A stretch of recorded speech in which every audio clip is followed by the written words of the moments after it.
Wax Job by Charles Bukowski.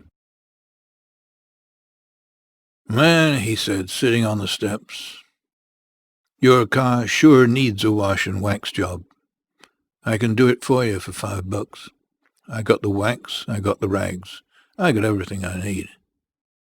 I gave him the $5 and went upstairs. When I came down 4 hours later, he was sitting on the steps drunk and offered me a can of beer. He said he'd get the car the next day. The next day he got drunk again, and I loaned him $1 for a bottle of wine. His name was Mike, a World War II veteran. His wife worked as a nurse. The next day I came down and he was sitting on the steps, and he said, "You know, I've been sitting here looking at your car, wondering just how I was going to do it. I want to do it real good." Next day Mike said it looked like rain, and it sure as hell wouldn't make any sense to wash and wax the car when it was going to rain. The next day it looked like rain again, and the next. Then I didn't see him anymore. A week later I saw his wife, and she said they took Mike to the hospital. He's all swelled up. They said it's from the drinking. "Listen," I told her. "He said he was going to wax my car. I gave him $5 to wax my car." "He's in the critical ward," she said. "He might die."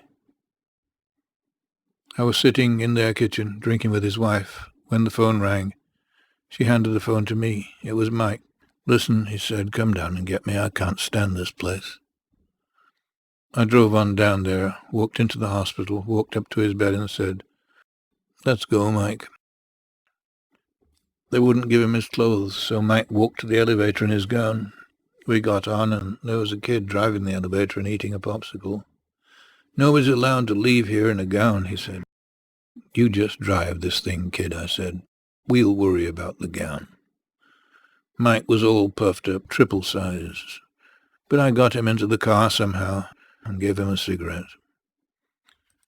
I stopped at the liquor store for 2 six-packs, then went on in. I drank with Mike and his wife until 11 p.m., then went upstairs. "Where's Mike?" I asked his wife 3 days later. "You know, he said he was going to wax my car." "Mike died," she said. "He's gone." "You mean he died?" I asked. "Yes, he died," she said. "I'm sorry," I said. "I'm very sorry." It rained for a week after that, and I figured the only way I'd get the $5 back was to go to bed with his wife. But, you know, she moved out 2 weeks later.